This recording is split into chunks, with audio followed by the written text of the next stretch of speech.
Complete story script. You know that feeling when you're constantly apologizing but you can't remember what you did wrong? When you're walking on eggshells in your own home, editing every word before you speak, wondering when you became so difficult to love? That exhaustion that lives in your bones, that voice in your head asking if maybe you really are too sensitive, too needy, too much. I know that feeling. And so did she. This is the story of a woman who loved someone so completely, she forgot to love herself, who lost her way in someone else's darkness. But she found her way back. Not through a miracle, through something much quieter and much more real. Stay with me and you will hear how.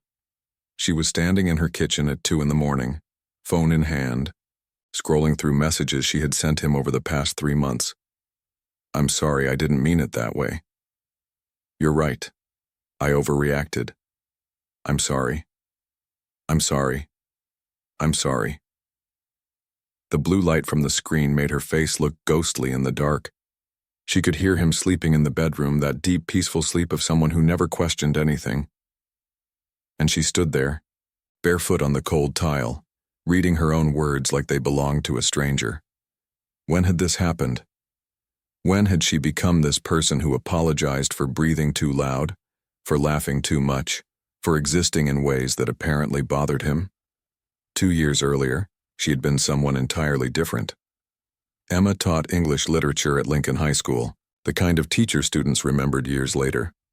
She loved the smell of old books, the sound of teenagers debating whether Romeo and Juliet were tragic or just impulsive, the way a good story could change how someone saw the world. She had close friends, a small apartment filled with plants and stacks of novels, a life that felt full and entirely her own. She wasn't looking for anyone when she met Daniel at her friend Sarah's dinner party. But there he was, across the table, asking her about the book she was reading, actually listening to her answer.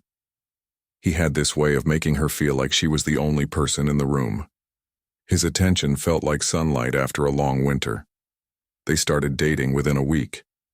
He brought her coffee at school, remembered small details she mentioned in passing, told her she was brilliant and beautiful in ways that made her blush. 6 months later, when he suggested she move into his place to save money and spend more time together, it felt natural, romantic even. Her friends threw her a little going-away party from her apartment, joking about how fast she was moving. Emma laughed with them, but inside, she felt chosen, special, loved in a way she had never experienced before. The changes started so small she barely noticed them.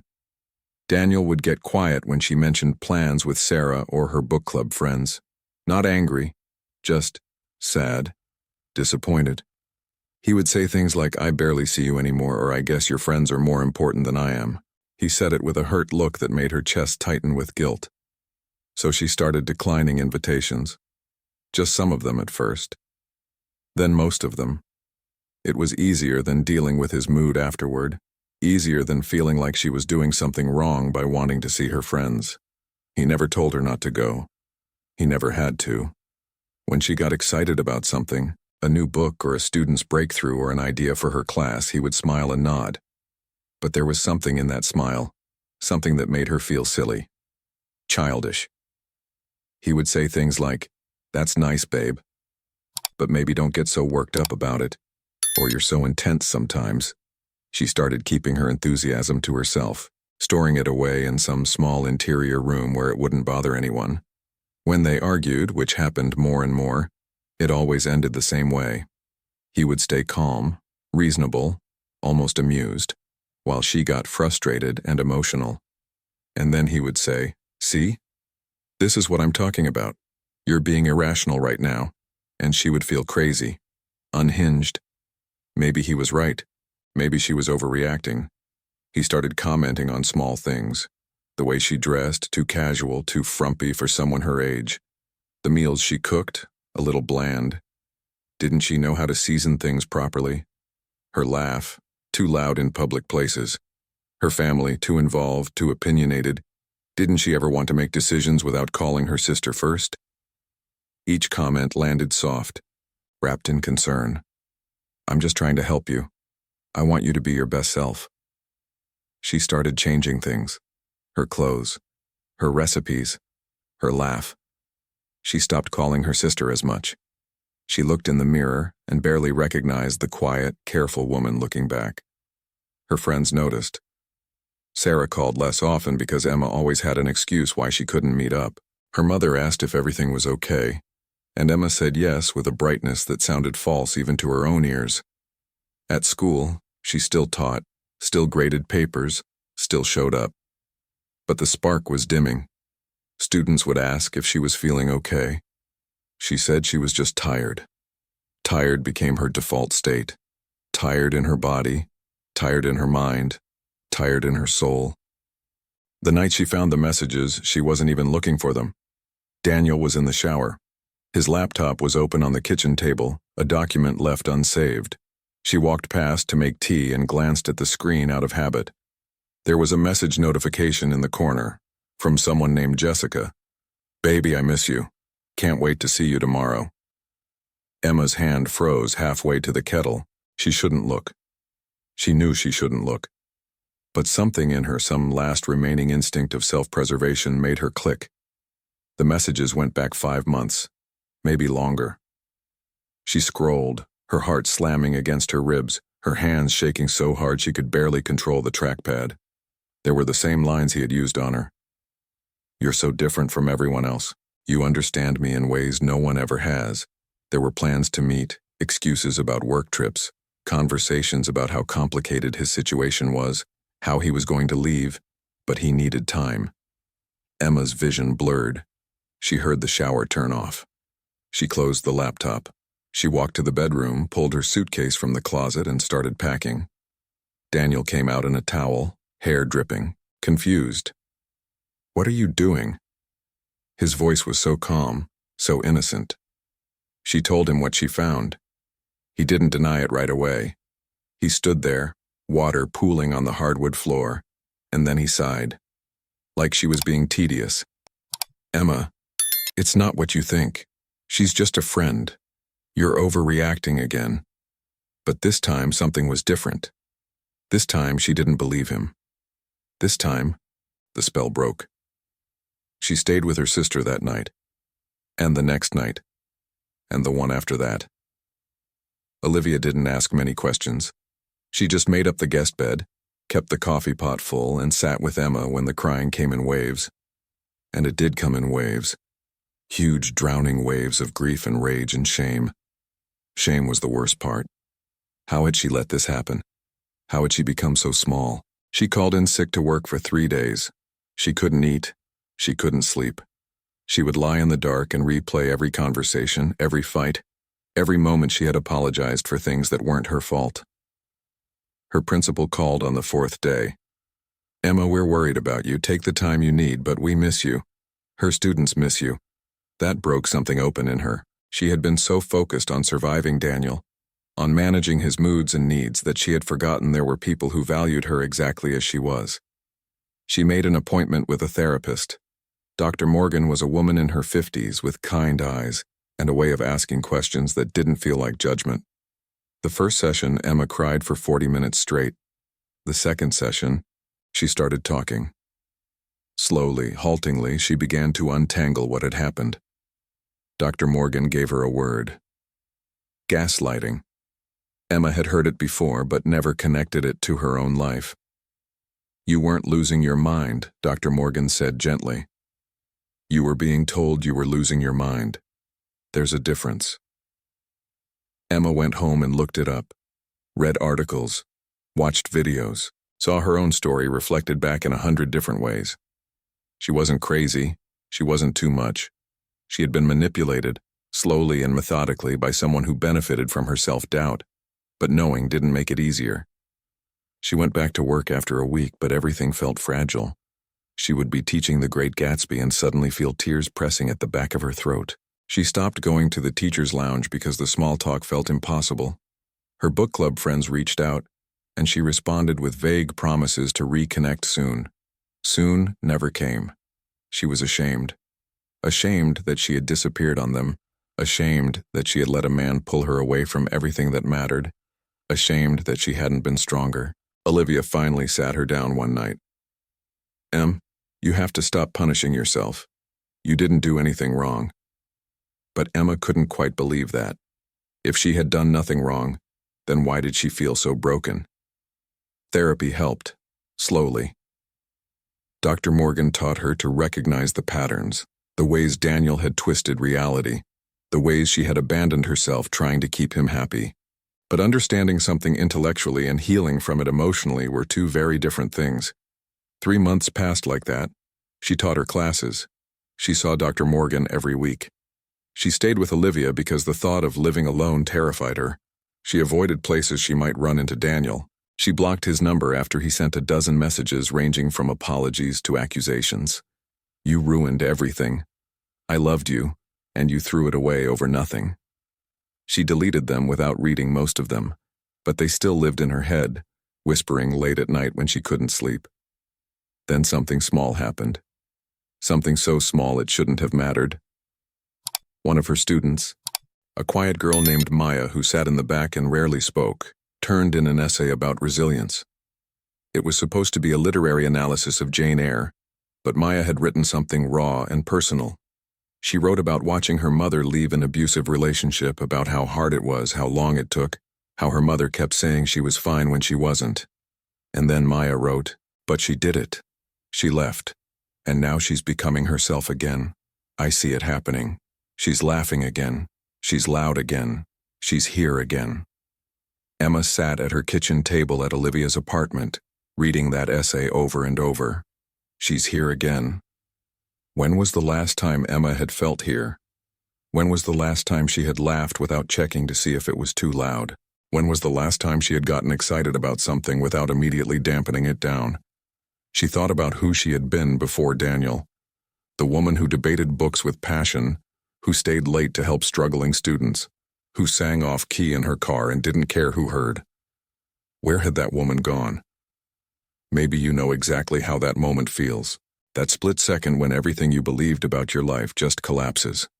When you realize the person you trusted most was the one hurting you all along. Not with fists, but with words that landed softer and cut deeper. If you have ever felt that kind of betrayal, that specific kind of shattering where you don't even recognize yourself anymore, would you share it here? Not for me, but for the woman watching this right now who thinks she is the only one who feels completely alone in her pain. Just a few words. Something like, "I have been there," or "I understand this," or even just, "Me too." Your story matters, and someone reading your words right now needs to know they are not alone.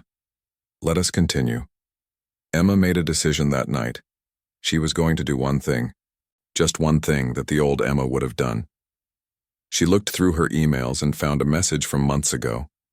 The community theater group she used to volunteer with was doing a reading series of classic plays. They met every Thursday night.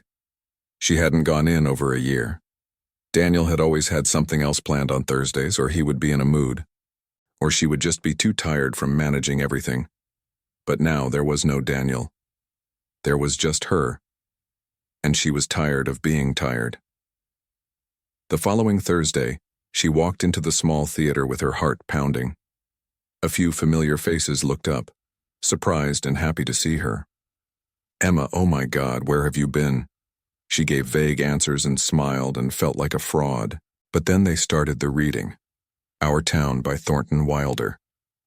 Emma had always loved that play, the way it made ordinary life feel sacred. She read the stage directions, and for 2 hours, she forgot to be anxious. She forgot to feel broken. She just read and laughed and listened. Afterward, people stood around talking. A man she didn't recognize was packing up chairs, quietly working while everyone else chatted. Someone introduced him. "This is Ben. He does our set design." Ben looked up, gave a small smile, went back to folding chairs. He had dark hair going gray at the temples, paint stains on his jeans, the kind of face that looked like it had earned its lines through smiling. Emma helped him stack chairs. They didn't talk much, but there was something steady about him, something calm. She kept going back. Every Thursday she showed up. Some weeks she read parts in the plays. Some weeks she just listened. Ben was always there, building or painting or fixing something. They started talking during breaks. Small things at first. What are you reading? Have you seen the new production downtown? Do you want coffee? The coffee became a regular thing. After rehearsals, a small group would walk to the diner 2 blocks away. Ben always sat at the end of the table, mostly quiet. But when he spoke, people listened. He had this way of asking questions that made you feel interesting. Not in the performative way Daniel had, where it felt like a spotlight. Just genuinely curious. One night, Emma stayed late to help Ben paint a set piece. They worked in comfortable silence for a while, brushes moving in rhythm. Then Ben said, "You seem different than when you first came back. More here." Emma looked up, surprised. "I feel more here," she said. "It's been a hard year." He nodded, didn't ask for details, just said, "I'm glad you kept showing up." Something about that, the simplicity of it, made her eyes sting. She blinked the tears back and kept painting. Months passed. Emma started going out with Sarah again, returned to her book club, even hosted a dinner at Olivia's place, filling the apartment with laughter and wine and the smell of something burning because she was out of practice cooking for groups. Her sister watched from the kitchen doorway with a smile. "There you are," Olivia said quietly. "Yeah," Emma whispered back. "Here I am." She moved into her own apartment in the spring. Small, affordable, hers. She filled it with plants again, books, a bright yellow couch that Daniel would have hated. She painted one wall deep blue and hung prints of her favorite book covers. She invited people over. She played music too loud. She danced in her kitchen. She felt ridiculous and wonderful and alive. Ben helped her move furniture. He showed up with his truck, didn't complain about the 3 flights of stairs, stayed to help her assemble bookshelves. They ordered pizza and sat on the floor eating straight from the box because she hadn't unpacked plates yet. "This place suits you," he said, looking around.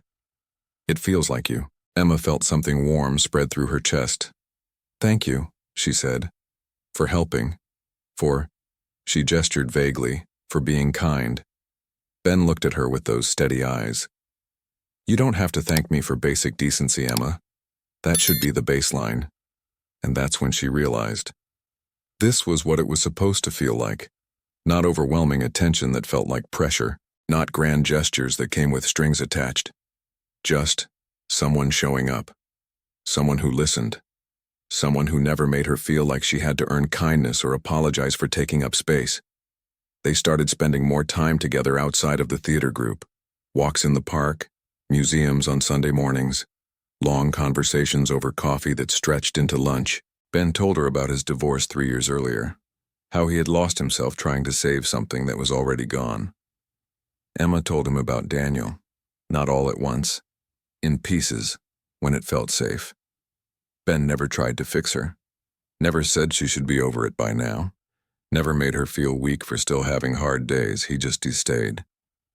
One night, sitting on a bench by the river, watching the sunset, Emma said, "I'm not sure I'm ready for this. For us, if that's what this is." Ben was quiet for a moment. Then he said, "I'm not going anywhere, Emma. We can move as slow as you need, or not move at all. I just like being around you. That's enough for me." It wasn't like the movies.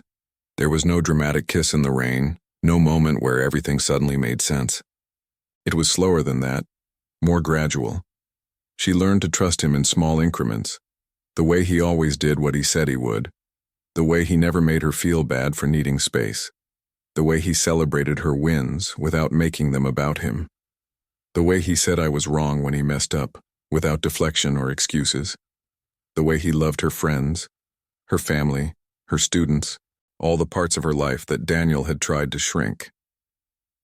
8 months after she left Daniel, Emma was directing the spring play at her school, a student production of Much Ado About Nothing. She had fought for it, convinced the principal to approve the budget, held auditions, designed the whole thing. Opening night, the small auditorium was packed. Her students were electric, nervous, perfect. Emma stood in the back watching them shine and felt pride swell so big in her chest she thought she might burst. Ben was there, sitting with Olivia and Sarah.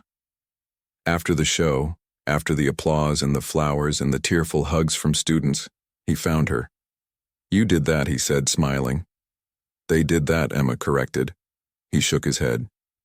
"You made space for them to do that. There's a difference."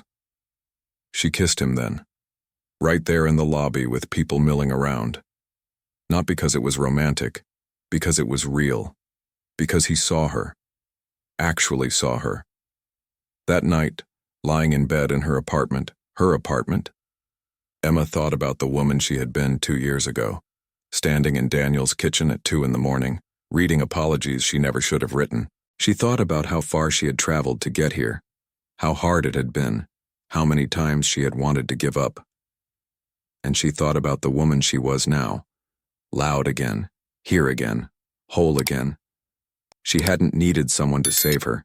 She had needed to save herself, to remember who she was before someone convinced her she was too much and not enough all at once.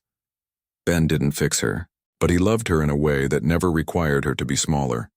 He loved her right, and that, she realized, made all the difference.